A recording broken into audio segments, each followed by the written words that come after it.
Salut à tous, c'est César22 et aujourd'hui, j'ai vendu mon âme. Petite mise en contexte, j'ai toujours utilisé Android.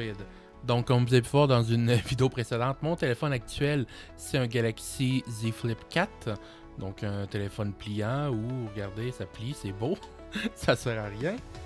Mais même si on monte au tout début, mon premier téléphone intelligent a été ceci. Donc, oui, il est magané parce que je l'ai littéralement récupéré au fond d'une boîte. Donc, c'est un Galaxy Ace 2X. Je crois qu'en Europe, il était appelé le Galaxy Trend, qui est un téléphone Samsung très bas de gamme, avec un seul cœur, 700 cm de RAM, tout ça. Donc, je crois que c'est un téléphone de 2012-2013. Tout ça pour dire que voilà, depuis mon premier téléphone, j'ai toujours été Android. Donc, j'ai pas vraiment d'expérience avec un iPhone. Sauf à une seule époque. Ceci est un iPhone 5C. Donc en 2017, mon téléphone actuel, qui est un Alcatel Idol One Touch X Plus, je me souviens bien, je crois que c'est en 2017, est mort. J'avais besoin d'un téléphone très rapidement et le iPhone 5C, qui était déjà un très vieux téléphone à l'époque, était le téléphone le moins cher que je pouvais avoir avec mon forfait de téléphone à l'époque. Donc j'ai pris ça et j'ai détesté l'expérience. C'est pas pour le fait que c'était un vieux téléphone même à l'époque. La batterie était capable de durer la journée au complet. La caméra était correcte, on va dire. C'était au moment où iOS 10 venait de sortir. C'était encore utilisable, c'était peut-être un petit peu lent pour une coupe d'affaires, mais l'utilisation en tant que telle pour naviguer, pour utiliser Spotify, pour aller sur YouTube, tout ça, c'était tout à fait acceptable. Mais je n'aime pas iOS. Je déteste beaucoup de choses que Apple force en iOS, comme par exemple le fait qu'on puisse pas changer l'application, le navigateur par défaut, le fait qu'on puisse pas changer. À l'époque, on pouvait pas changer le clavier pour mettre quelque chose d'autre. Maintenant, je crois qu'on peut. Le fait qu'on pouvait pas classer, qu'on pouvait pas enlever les icônes de l'écran d'accueil, ça a été c'est une option qui a été rajoutée plus tard. Le fait qu'il n'y ait pas de widget, le fait qu'on puisse pas installer les applications qui sont pas sur l'App Store, ce genre de choses-là. Donc, j'avais vraiment détesté ça. Puis, j'ai gardé le téléphone 6 mois environ avant de transférer un LG G3, qui est un téléphone, je crois, tout aussi vieux à l'époque, qui tournait encore sous Android 6, mais qui était tellement mieux. Hein. Puisque mon utilisation d'iOS commence vraiment à être très vieille, j'étais quand même curieux de voir est-ce qu'aujourd'hui je serais plus ouvert à l'idée, est-ce que je serais capable de plus m'habituer. Donc, j'ai été sur Amazon et j'ai acheté l'iPhone le moins cher. J'avais quelques petites limitations. Donc, je voulais que ce soit un iPhone toujours supporté par Apple. Donc, même s'il y avait un iPhone 4 à 25$, j'allais pas acheter un iPhone 4. Ça devait être un téléphone qui faisait du sens, c'est-à-dire si le moins cher que je pouvais trouver, c'était un iPhone 14 à 800$. Non, c'est pas ça que j'allais pas l'acheter. Donc, il fallait que le prix fasse du sens pour un téléphone usagé. Et il fallait que ce soit un modèle logique. Comme par exemple, si on prend, je sais pas, un iPhone 11, je crois que de nos jours, un iPhone 11 c'est toujours supporté, mais en ce moment, c'est vraiment je crois que c'est la dernière version d'iOS qui est supportée. Donc, dans 6 mois, ça va plus fonctionner. Donc, non, je voulais vraiment quelque chose qui était logique. Heureusement, ça n'a pas été très difficile. Donc, le téléphone le moins cher que j'ai trouvé, c'est un téléphone qui est un modèle correct. Donc, on est capable de le voir. iPhone SE 2. Donc, voilà. On va voir c'est quoi. Renew. Donc, c'est un téléphone usagé, évidemment. D'ailleurs, tout est... on dirait qu'il n'y a aucun rembourrage. C'est fou. Hein. Donc, on va voir ici, c'est quoi? C'est un iPhone SE 3e génération. Donc, c'est quoi l'iPhone SE? C'était la gamme bas de gamme, on va dire, d'Apple. En gros, ils prenaient leur téléphone actuel, ça, je crois que c'est l'époque du iPhone 13, donc ça doit être 2022, si je ne me trompe pas. Donc, ils prenaient l'hardware de ça et ils le mettaient dans un case de iPhone 6S, plus ou moins, pour leur version abordable. Je crois que quand il était neuf, il était 430$ US, ce qui devait faire un petit peu moins que 500$ canadiens. Évidemment, on sacrifiait beaucoup, donc on avait un écran LCD à peine au-dessus de 720p, donc pas de 1080p, alors que l'iPhone de l'époque commençait à enfin avoir des écrans OLED. Il y a un écran beaucoup plus petit, il y a une caméra qui datait déjà d'il y a quelques années à l'époque, tout ça. Donc, c'était vraiment un téléphone bas de gamme, mais c'est un téléphone avec des performances de haut de gamme, donc c'est quand même intéressant pour Apple. On va parler du prix tout de suite. C'est un téléphone à 250$. Ce qui est pas si pire, c'est le prix d'un téléphone Android bas de gamme correct. C'est-à-dire pas un téléphone chinois, mais par exemple un téléphone Samsung. Je crois qu'on peut trouver des A13 ou A14 de nos jours environ à ces prix-là, qui vont aussi avoir des écrans. Donc, je crois que maintenant, des écrans LED, à l'époque, il y avait aussi des écrans LCD, mais sur 720p, c'est à peu près ça qu'on va trouver dans le bas de gamme Android dans ces prix-là. Peut-être sur des écrans LED, comme j'ai dit. Côté performance, ça va vraiment être moins bon que ça. Côté caméra, ça va peut-être être moins bon que ça, peut-être au même. Donc, c'est un téléphone qui, sur le papier, fait quand même du sens. Donc, on va l'ouvrir pour que je puisse expérimenter ma première expérience iPhone depuis 8 ans maintenant, je crois. Donc, ça va être intéressant. En espérant qu'il n'est pas en morceaux. Parce que, comme j'ai dit, il n'y a pas de rembourrage à l'intérieur, on dirait. Donc, ça bouge énormément.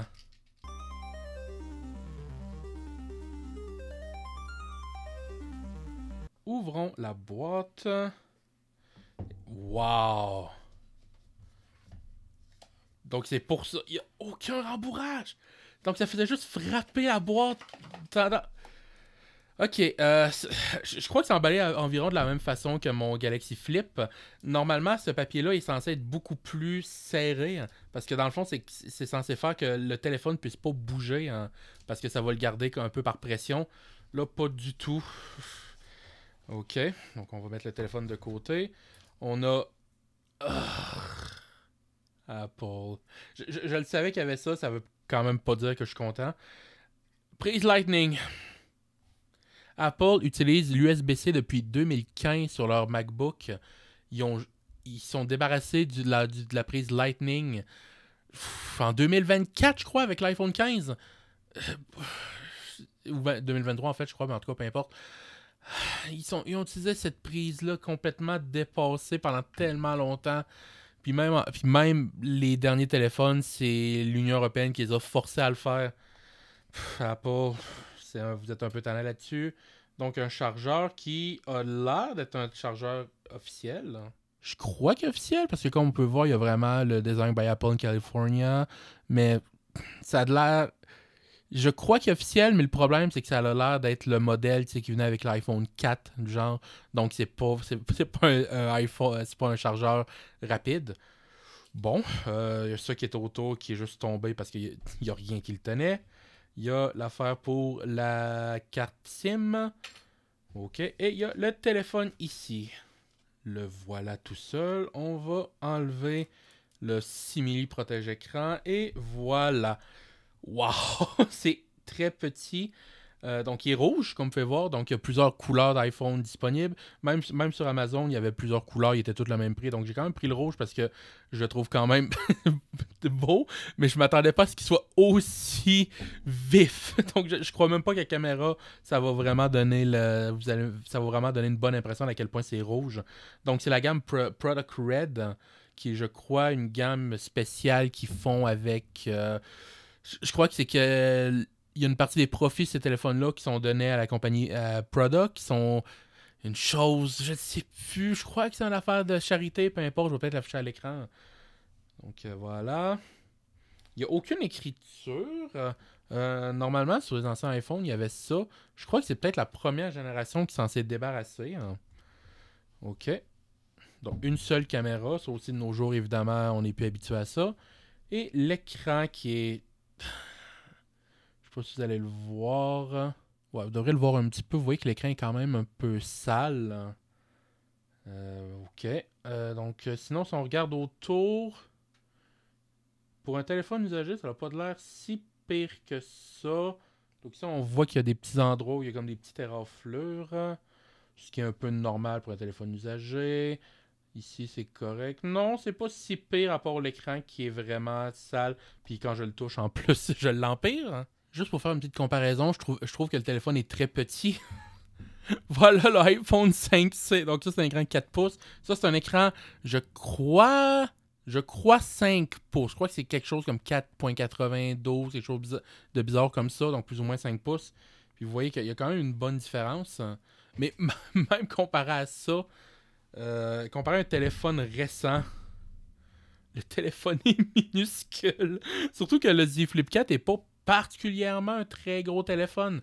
C'est pas un petit téléphone, je dis pas le contraire, mais il y en a des beaucoup plus gros que ça, même de la part de Samsung dans le bas de gamme. Maintenant qu'on a vu à quoi ça ressemblait, ouvrons-le en espérant qu'il ait de la batterie. Oui! Donc, une des grosses questions que je me demande, c'est est-ce qu'ils ont remplacé des pièces? Donc, sur ces téléphones-là, évidemment, c'est un téléphone qui a maintenant 3 ans. La batterie peut être... Quand le téléphone était neuf, la batterie n'était pas excellente. Donc, si la batterie a 3 ans et qu'ils l'ont jamais remplacée, pas super. Puis, est-ce qu'ils ont remplacé l'écran? Parce que si on remplace l'écran sur la plupart des iPhones modernes, Apple, il bloque la luminosité maximum. Parce que Apple... voilà. On va le configurer. Pour information, vous voyez qu'il y a un bouton. C'est pas un bouton physique. Si on regardait le iPhone 5C, ça, le bouton ici, il est vraiment physique. Si j'appuie, on voit qu'il s'enfonce. Lui, il fait pas ça. Il est complètement plat. Puis en fait, quand on appuie, ça fait juste... Ouh. Je veux pas le mettre en russe. Ok. Ah, que j'ai fait.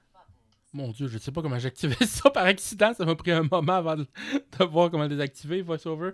Ok, donc ce que je disais, c'est que le bouton, en fait, il fait juste faire vibrer un peu le téléphone. Un peu comme sur les MacBooks modernes, pour ceux qui l'ont déjà essayé. C'est que quand on appuie sur le trackpad, il enfonce pas pour vrai. Ça fait juste une petite vibration pour donner l'impression qu'on appuie sur un bouton.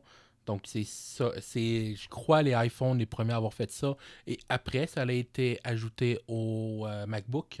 Donc, format d'adresse masculin, apparence. On va tout laisser par défaut. Ça, j'ai vu que c'est quelque chose qu'Apple offrait, ce qui est quand même une bonne idée. Donc, en fait, c'est que si vous avez déjà un iPhone, normalement, si les deux ils tournent sur une version relativement récente à iOS, vous pouvez juste transférer automatiquement toutes vos données puis vos comptes. Là, j'en ai pas, évidemment. Ici, on a une fonctionnalité qui, je crois, est le dernier téléphone qui l'avait, Touch ID, donc pouvoir utiliser le bouton avec l'empreinte digitale, parce que tous les modèles sortis entre l'iPhone X et aujourd'hui utilisent la caméra pour déverrouiller, puis apparemment, ça marche pas si bien que ça, à ce que j'ai entendu. J'ai toujours beaucoup préféré utiliser les empreintes digitales sur tous les téléphones qui le permettent. Transférer vos apps et vos données. Donc, apparemment, on peut transférer d'un téléphone Android. On va essayer pour voir qu'est-ce que ça donne. Donc, j'imagine qu'il faut télécharger une application. Donc, on va voir comment ça marche. J'imagine qu'il faut juste faire continuer partout. Ne pas envoyer de données, s'il vous plaît. Batterie faible.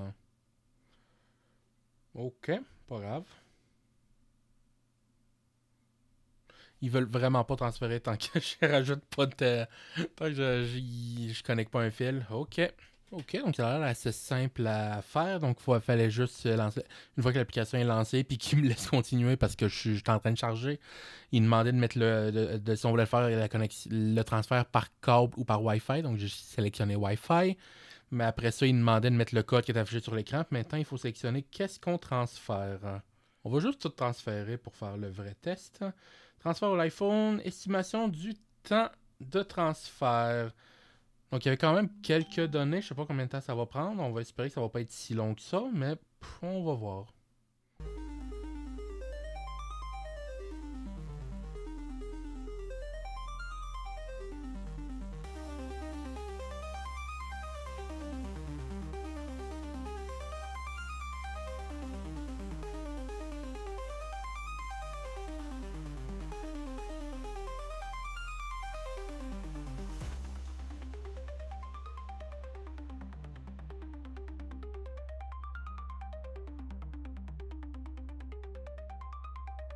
Parfait, donc ça a pris, je sais pas, peut-être 7 ou 8 minutes, quelque chose dans le genre. On va voir qu'est-ce qu'il a transféré. Faire confiance à cet ordinateur. Oh, oui, pourquoi pas. Donc, 66 apps transférées. J'ai comme des doutes là-dessus. On va voir ça. Maintenant, ils veulent qu'on se connecte avec le compte Apple. Donc, j'en ai un. On va connecter ça. Je déteste les câbles d'Apple parce que ça, je suis convaincu que c'est un câble officiel Apple vu que il file pas mal identique à celui que j'ai avec mon iPad. C'est pas bon. Configurer plus tard, parce que j'ai pas mis carte SIM, on va probablement le faire plus tard. Je ne vais pas mettre Apple Pay, je ne veux pas temps d'écran, je ne veux pas partager avec Apple. Thème sombre, pourquoi pas. Je ne veux pas Siri parce que c'est pas bon. Bienvenue dans l'iPhone. Donc effectivement, je vois qu'il a essayé d'installer un paquet d'applications pas nécessairement utiles. Donc on va faire un petit ménage là-dedans. Nous sommes un petit moment plus tard et j'ai fait un peu le ménage pour pouvoir mettre ça un petit peu plus comme je voulais.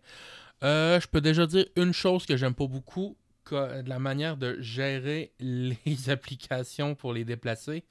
J'aime pas beaucoup ça.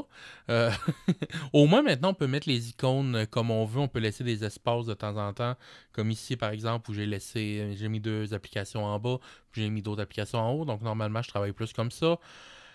Il y a quand même des choses pas super, mais en tout cas au moins ça s'est amélioré.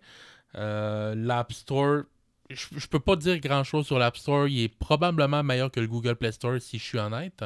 Il y a peut-être un petit peu trop d'applications payantes à mon goût, mais au moins je crois que les applications sont en général de meilleure qualité. Pendant que j'utilisais le téléphone, quand il était chargé, il est devenu vraiment brûlant ici.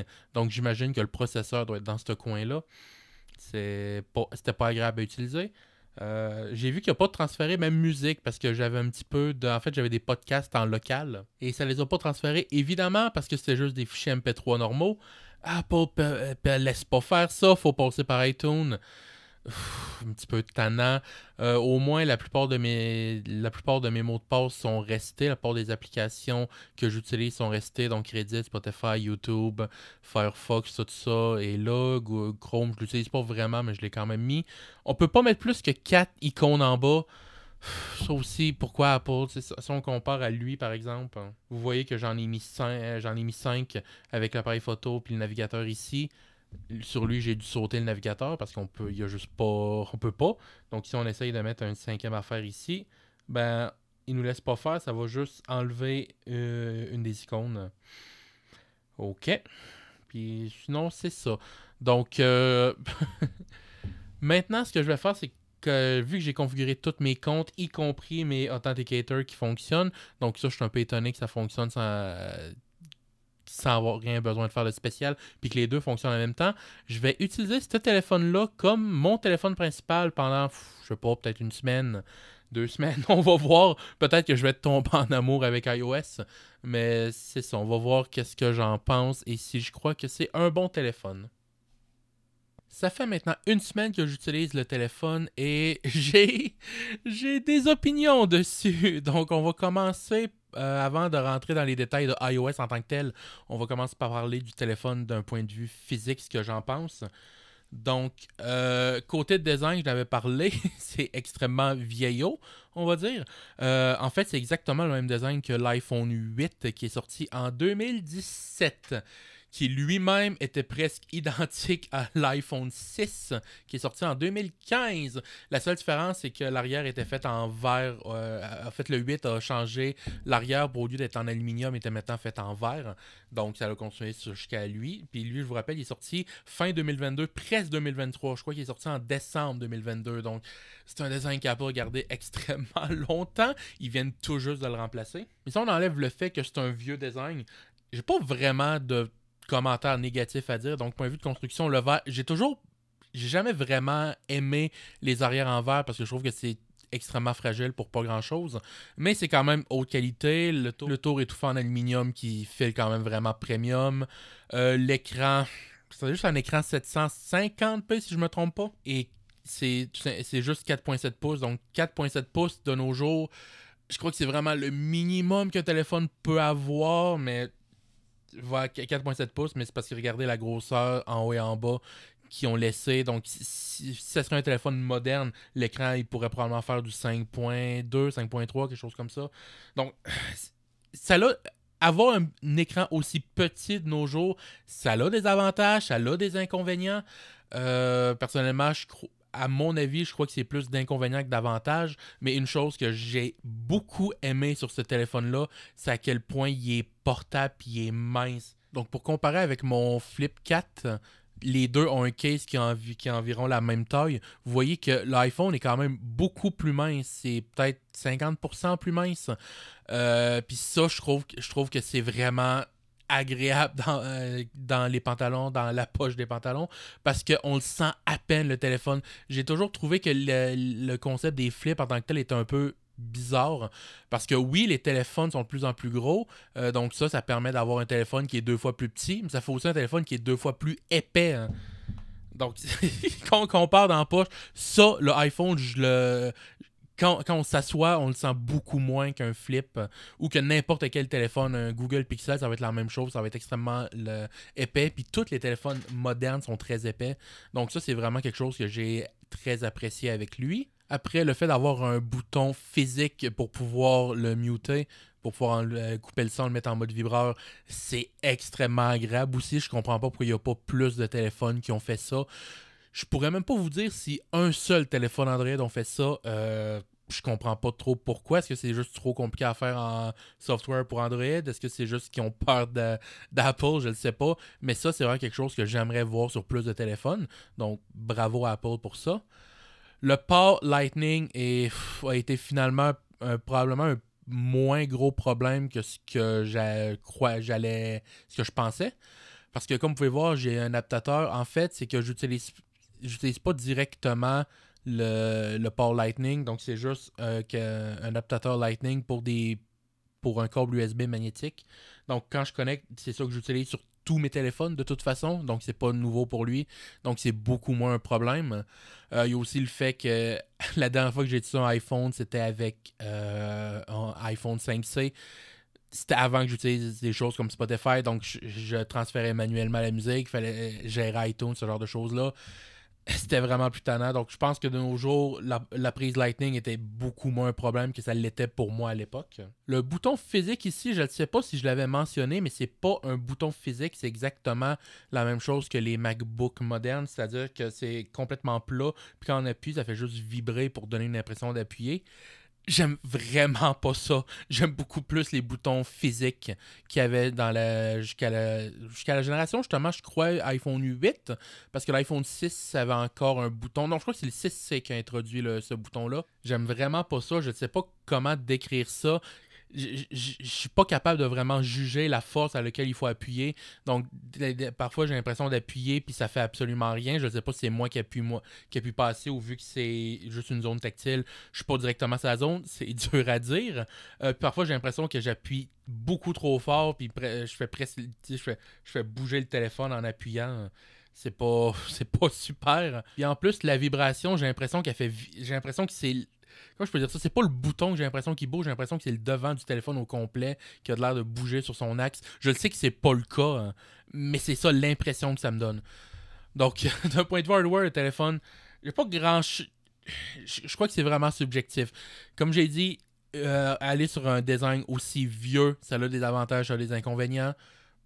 Personnellement, ça me laisse un peu de marre, on va dire. C'est-à-dire, je déteste pas le fait d'avoir un plus petit téléphone, mais j'aime mieux avoir un écran plus grand parce que je crois qu'avoir un écran plus grand, ça donne plus d'avantages que le fait d'avoir un téléphone plus petit en donne.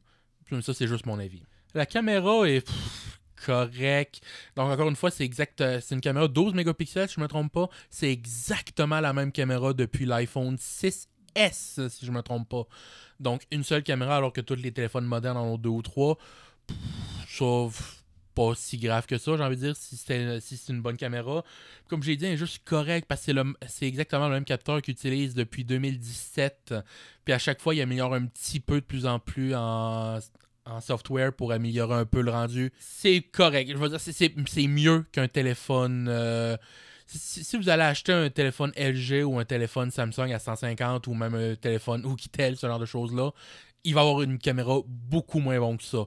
Mais si vous achetez n'importe quel téléphone, mettons, je sais pas, un Galaxy A50, la qualité va probablement être identique ou même meilleure avec en plus plus de résolution, probablement deux caméras, donc pour avoir un mode macro ou un mode grand angle. Je vais vous montrer, j'ai vraiment pas fait tellement de tests que ça avec la caméra, je vais vous montrer quelques images que j'ai prises. C'est utilisable.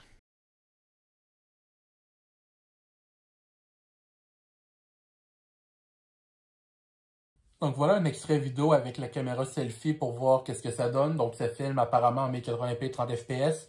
Ça a l'air correct au moins pour les communications par Internet. Je dirais pas que c'est de très bonne qualité. Maintenant, je filme avec la caméra principale. Donc apparemment, elle peut filmer en 4K, ce qui m'étonne un peu. Je ne pensais vraiment pas que ça allait le faire. Donc 4K 30 fps, on va voir qu'est-ce que ça donne. Comme j'ai dit, la qualité, ce que j'ai vu, est correcte. Ça vaut pas un Google Pixel moderne ou un Samsung ou peu importe.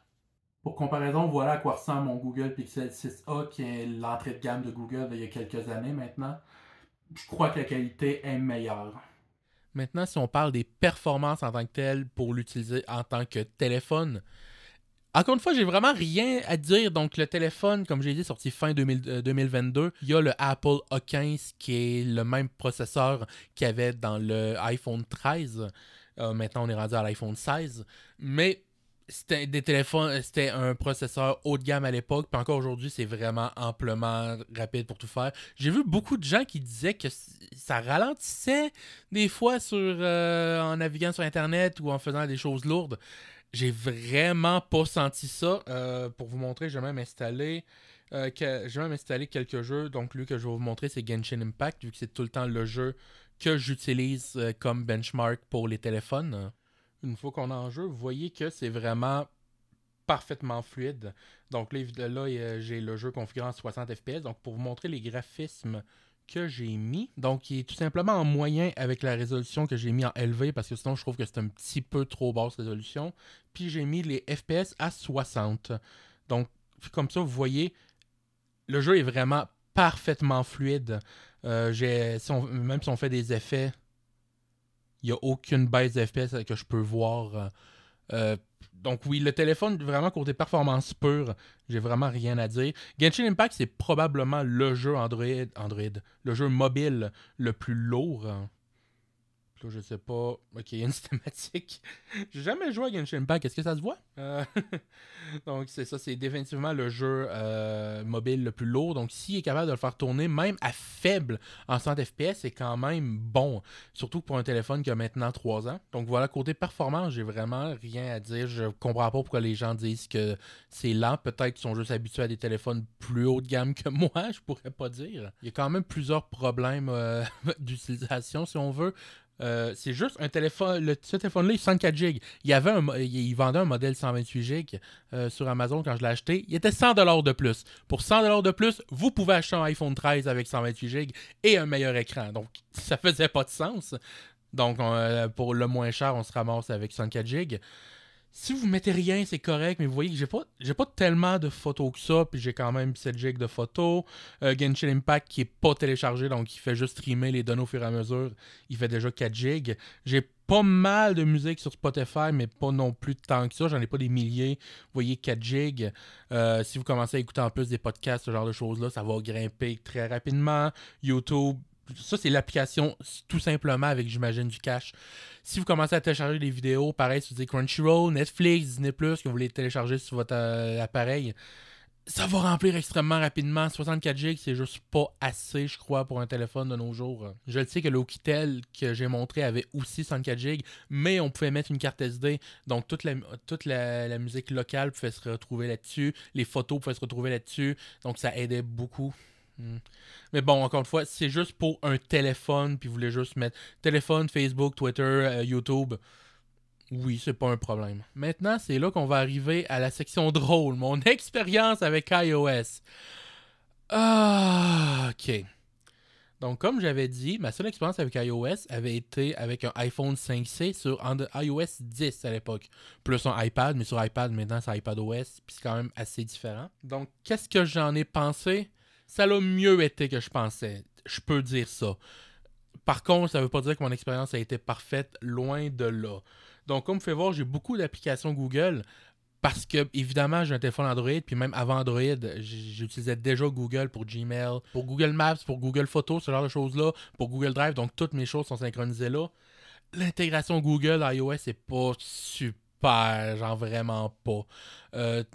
Tout ce qui est Google Maps, ça fonctionne. Google Drive, on peut pas dire par défaut de sauvegarder les choses dans Google Drive parce que par défaut, il veut juste le faire dans iCloud. Je peux comprendre, Android fait la même chose, quoique normalement je crois qu'on peut changer le défaut pour dire de ne pas enregistrer dans Google Drive, mais d'enregistrer par exemple dans OneDrive. Là-dessus, j'ai pas trouvé comment faire. C'est un peu tannant, mais on va laisser le bénéfice du doute. Peut-être c'est juste moi qui n'ai pas trouvé. Le navigateur, dans le temps d'iOS 10, on pouvait pas changer le navigateur par défaut. Tout ouvrait avec Safari par défaut. Maintenant, merci, on est capable de le sélectionner. Malheureusement, c'est des faux navigateurs. Donc, vous voyez que j'ai Chrome, vous voyez que j'ai Firefox. Non, c'est pas Chrome et Firefox, c'est Safari et Safari. Donc, la manière que ça fonctionne sur iOS, le seul vrai navigateur qui est intégré au système, c'est Safari. Point. Si vous téléchargez Chrome, c'est juste Safari avec un skin Chrome. Donc, vous pouvez connecter votre compte Google pour avoir vos favoris, votre historique, votre mot de passe, tout ça. Mais en arrière, c'est toujours Chrome. C'est toujours Safari. Firefox, même chose. Le problème, c'est que Safari a parfois des problèmes avec certains sites. Normalement, sur Android, on est capable de le contourner en prenant Firefox ou Chrome. Là, on peut pas. Apple, pourquoi? Puis en plus, à cause de ça, on peut pas installer d'extension. Par exemple, sur Firefox Android, j'utilise l'application uBlock. Oui, je le sais, il y en a qui vont dire que c'est du piratage, on bloque les pubs, blablabla. Je m'en fous un peu. Faites-le sur ma chaîne si vous voulez. De toute façon, je gagne pas une scène avec les pubs. C'est tellement pratique. Il n'y a pas ça sur... il n'y a juste pas ça sur iOS. C'est Safari, donc il n'y a aucune extension possible qui font ce genre de choses-là. Il y a des manières de contrer. Il y a comme quelque chose qui s'appelle AdGuard qu'on peut installer qui permet de justement enlever les pubs. Ça fonctionne juste sur Safari. Puis quand je dis Safari, c'est le vrai Safari. Ça fonctionne même pas sur les deux autres. Puis je veux pas utiliser le vrai Safari parce que j'ai aucun mot de passe, aucun compte, aucun favori, aucun marque-page. C'est pas le fun à utiliser. Donc... Apple. Je crois que dans l'Union européenne, maintenant, ils forcent à ouvrir l'accès à l'API pour que Firefox puisse sortir, mettons, leur propre navigateur. Je crois pas que c'est déjà en place, mais c'est quelque chose qui est censé être fait dans un futur très proche. Donc, si c'est dans l'Union européenne, c'est peut-être même plus un problème au moment où vous regardez cette vidéo-là. Mais c'est pas quelque chose qui va être fait en Amérique du Nord, donc ici, ça va continuer à être un problème. Après, la façon de gérer les notifications, je déteste ça. Donc, normalement, les notifications devraient être ici, mais ils en montrent juste genre une ou deux de la fois. Puis comment je peux dire ça, ils les mettent vraiment pas prédominantes en haut, ils vous les avertissent pas. Donc, la manière principale de montrer les notifications sur iOS, c'est avec les pastilles, je crois qu'ils appellent ça, donc les pastilles de notifications comme ça. Mais comme là, si j'appuie, ça va m'ouvrir l'application, mais ça me dit pas c'est quoi. J'ai 4 comptes de rentrée sur Gmail parce que je n'utilise pas l'application mail d'Apple. Je l'aime pas beaucoup. Donc j'utilise Gmail. Ça me dit pas c'est où. Puis même parfois, quand on affiche la liste des comptes, normalement, il y a aussi un chef qui le dit que c'est lequel. Ça le montre pas tout le temps. Je ne sais pas pourquoi, donc je ne sais pas c'est quel compte. Donc il faut que j'ouvre les 3 comptes, je vois qu'il n'y a rien de nouveau, je referme l'application. Ah, là, la pastille est disparue. Pourquoi? Pourquoi ça fonctionne comme ça? Puis quand il y a une notification ici sur Android, on peut juste la sélectionner pour l'ouvrir directement. On peut aussi sur iOS, mais on peut aussi normalement juste la glisser un peu pour pouvoir afficher des affaires genre répondre si c'est un courriel. Donc on peut répondre sans ouvrir l'application directement dans la notification ou l'effacer, encore une fois, c'est un courriel. On peut pas faire ça. Tout ce qu'on a, c'est effacer puis option qui ouvre le menu des notifications d'iOS. C'est pas ça qu'on veut à Apple. Je veux effacer. J'ai vu le courriel, c'est du spam. Je veux juste faire effacer. Non, j'ai pas le bouton. Si j'appuie effacer, ça enlève la notification. Mais la notification, elle reste ici. Le courriel est encore là. Donc, il faut que j'aille l'ouvrir puis que j'aille l'effacer manuellement. Pourquoi ça fonctionne comme ça? Je le sais que iOS n'est pas obligé d'être comme Android, mais pardon, mais c'est juste objectivement meilleur la manière d'Android de fonctionner là-dessus. Puis c'est quelque chose que j'ai souvent vu encore et encore aussi, les notifications sur iOS. C'est pas bien à gérer. Puis Apple ont rien changé là-dessus. Oh non, pardon. Ils ont changé quelque chose extrêmement récemment. Avant, on avait une option ici. Donc, vous voyez qu'il y a une option de notification, mais c'est juste pour vous afficher, pour dire comment les afficher. Donc, oui, effectivement, on peut aussi en montrer plus qu'un de la fois. Par défaut, ça en montre juste un de la fois. Donc, ça, je suis un peu de mauvaise foi, on peut le changer, mais par défaut, c'est quand même juste un. Mais c'est les options pour comment afficher les notifications. Puis après ça, il y a des notifications ici pour les applications, mais ils sont pas toutes là. Avant, ils étaient toutes là, puis il y avait aussi un menu qui s'appelait mot de passe et identifiant, je crois, où c'est là que ça gérait les comptes. Maintenant, dans iOS 18, apparemment, Apple ont tout regroupé ça dans quelque chose qui s'appelle App. Donc maintenant, si mettons, on va voir Chrome, voilà, là, vous voyez que c'est Chrome que je voulais, pas calendrier. Donc, vous voyez que c'est ici qu'on gère le navigateur par défaut. C'est ici qu'on gère comment Siri fonctionne. S'il y a un compte, comme par exemple, si on ouvre... Par exemple, si on ouvre Facebook, vous voyez que les notifications sont gérées par ici. Les comptes... c'est ça aussi, c'est quelque chose qui est étonnant. Les comptes, parfois, sont gérés directement par l'application. Parfois, sont gérés ici, comme Facebook, c'est l'application directement. Mais si on prend, par exemple, une application... Si on prend, par exemple, une application Gmail, c'est pas Gmail qui le gère. C'est l'application Google, hein. Puis même là, il s'affiche pas. Je comprends pas comment gérer les comptes sur iOS. Parce que j'ai vu, personne comprend comment gérer les comptes dans iOS. Apple. Je comprends. Si vous voulez forcer tout le monde à utiliser votre API pour l'utiliser là, j'aurais aucun problème avec ça. Là, le problème, c'est que vos applications fonctionnent comme ça, puis la plupart des autres applications fonctionnent de manière complètement différente. C'est aussi un problème avec Android jusqu'à un certain point, mais Google essaye pas de forcer les gens à tout regrouper à la même place. Apple ont l'air de vouloir le faire, mais ils le font juste à moitié. C'est un peu tannant. C'est pas... On s'habitue, mais je comprends pas pourquoi pourquoi c'est aussi... Comment je peux dire ça? Bancal. Ça existe depuis 2007, iPhone. Je comprends pas pourquoi gérer un compte, c'est toujours aussi compliqué. Hein. Aussi, par la même occasion, un petit détail pour revenir en arrière, j'ai toujours tendance à vouloir essayer de faire back comme ça avec Android, la navigation par geste. On peut pas. Faut appuyer sur les boutons comme ça. Ça, par contre, pour leur donner un peu le bénéfice du doute, encore une fois, je crois que c'est juste parce que vu que c'est un modèle avec encore un bouton physique, ils utilisent encore la vieille façon de faire. Alors que si c'était par exemple un iPhone 12 ou 13, là on aurait la navigation par geste. Probablement que j'aurais pas ce problème-là. Mais en même temps, même si vous avez un téléphone qui a un bouton physique sur Android, il vous laisse quand même activer la navigation par geste si vous voulez. Là, ils permettent pas de le faire. Ok. Je vais pas trop me plaindre là-dessus parce que ce téléphone-là, ils le produisent plus, puis c'est un téléphone qui a toujours été très bas de gamme, puis il était clairement fait pour ceux qui préféraient justement la vieille façon de naviguer, donc je peux pas trop mettre la faute là-dessus. Ça, c'est juste un détail pour moi. Pour donner au moins un bon point à Apple, la navigation par fichier est beaucoup plus facile maintenant que ce l'était dans le passé.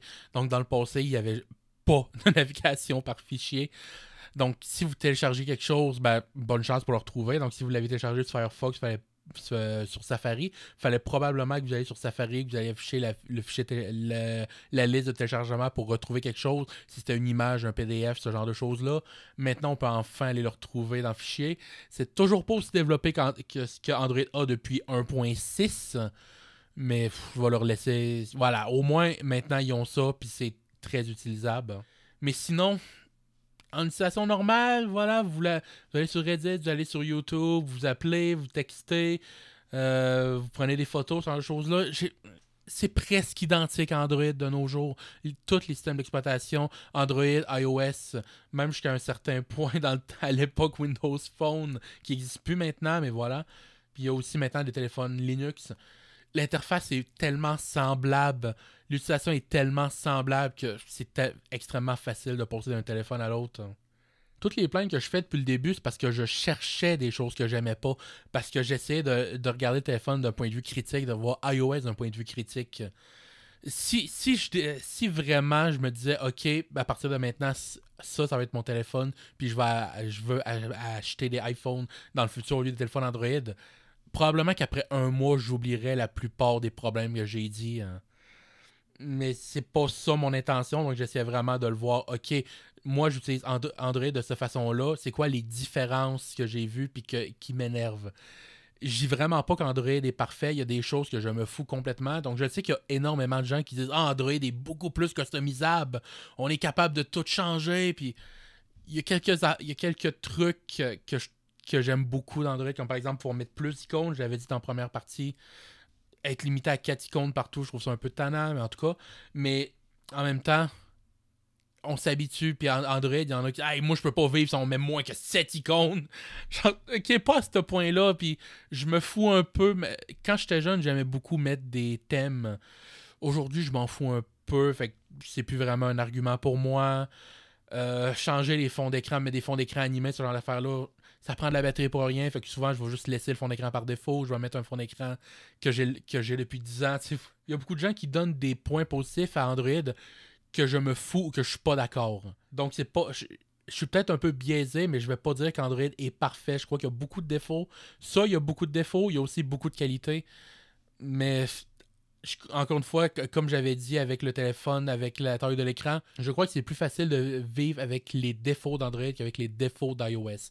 Encore une fois, ça, c'est mon avis. Un autre détail que je peux mentionner, si vous avez une montre intelligente comme moi, faites attention. Donc ça, c'est une Galaxy Watch 5. Donc c'est une montre Android Wear. Ça fonctionne pas avec iOS. Donc les seules montres qui vont vraiment fonctionner avec iOS, c'est les Apple Watch. Donc je crois qu'il y a d'autres choses comme les Garmin qui sont capables, mais il faut qu'il y ait une application d'ouverte, puis vous ne pouvez pas prendre vos SMS, vos appels.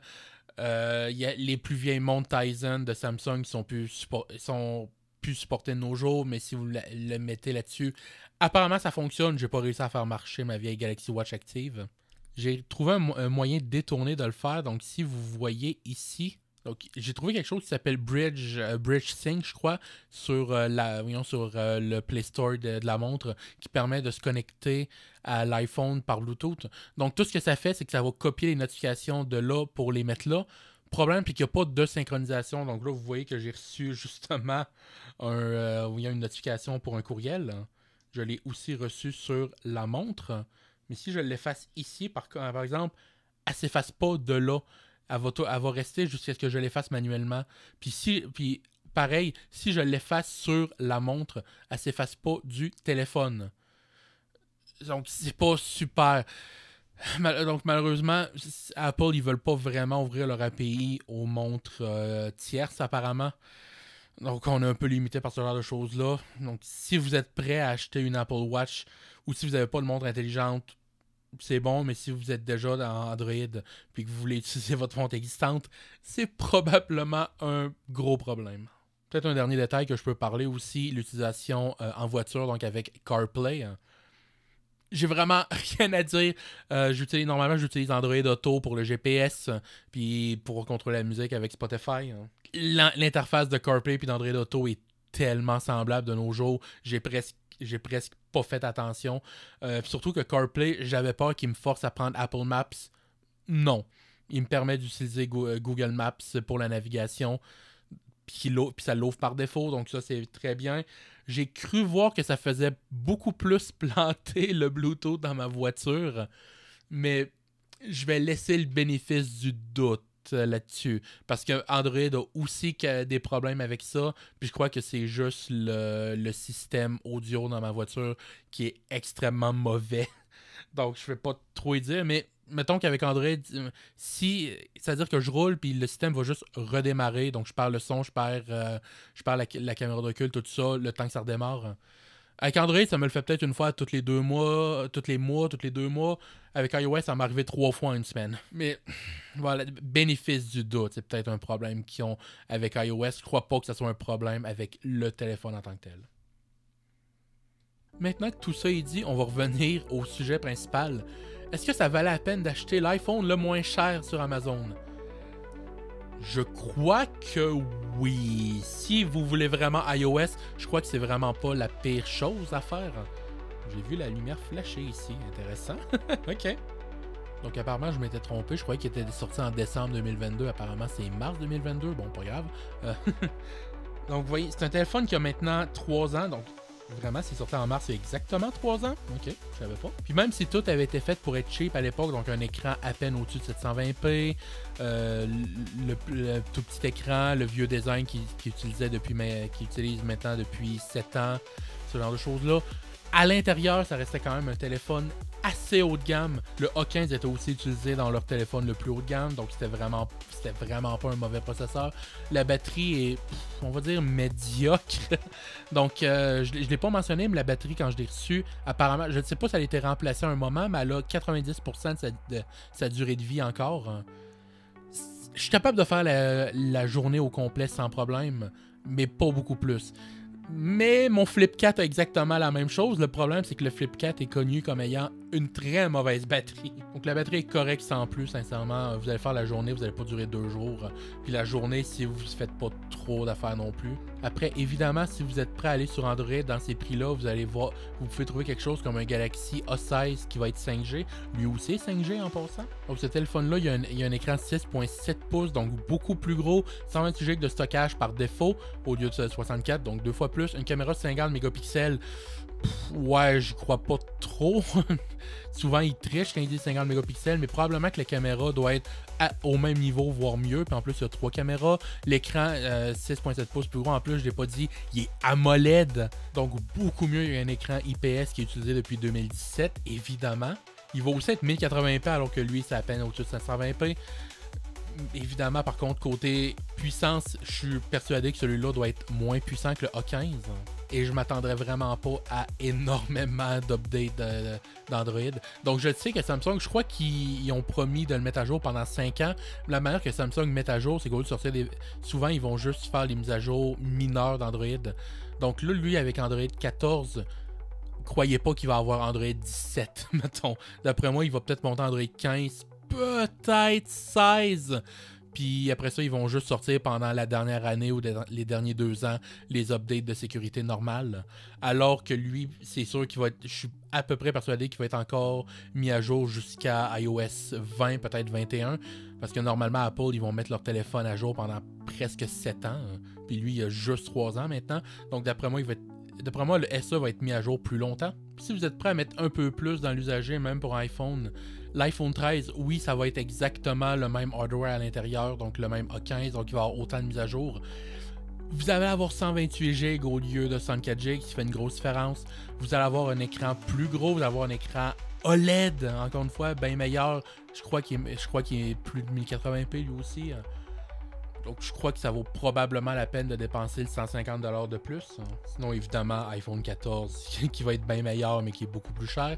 Lui était pas là quand je l'ai commandé, le SE deuxième génération. Je suis content parce que lui, ça n'a pas l'air d'être un très bon téléphone aujourd'hui. Donc, est-ce que je crois que ça vaut la peine à 250$? Oui, si vous avez vraiment un plus vieux iPhone que ça, puis que vous n'avez pas beaucoup de budget, puis que vous voulez rester sur iOS, oui. Je peux pas dire que c'est un mauvais téléphone. En utilisation, il est vraiment... J'ai rien à dire. Si vous préférez les plus petites tailles, prenez-le. De toute façon, ça va être le dernier petit iPhone qui va être fait, probablement un des derniers petits téléphones haut de gamme qui va être fait. Mais si vous voulez pas absolument iOS, j'irais probablement plus avec un téléphone Android dans les mêmes prix. Moi, pour ma part, je vais retourner sur mon Galaxy Flip 4. Non, pas capable, pas vraiment capable de m'habituer à iOS. Donc, j'espère que vous avez apprécié la vidéo. Pardon pour le mois où il n'y a pas eu de vidéo. J'ai eu des petits problèmes de santé pendant ce temps-là et mon micro est mort quand j'étais prêt. Donc, j'ai dû le remplacer. Donc, ça a été plus long que je pensais pour commencer à prendre des vidéos. Donc, je m'excuse de tout ça. J'espère quand même que vous avez apprécié. On se dit à la semaine prochaine. Au revoir.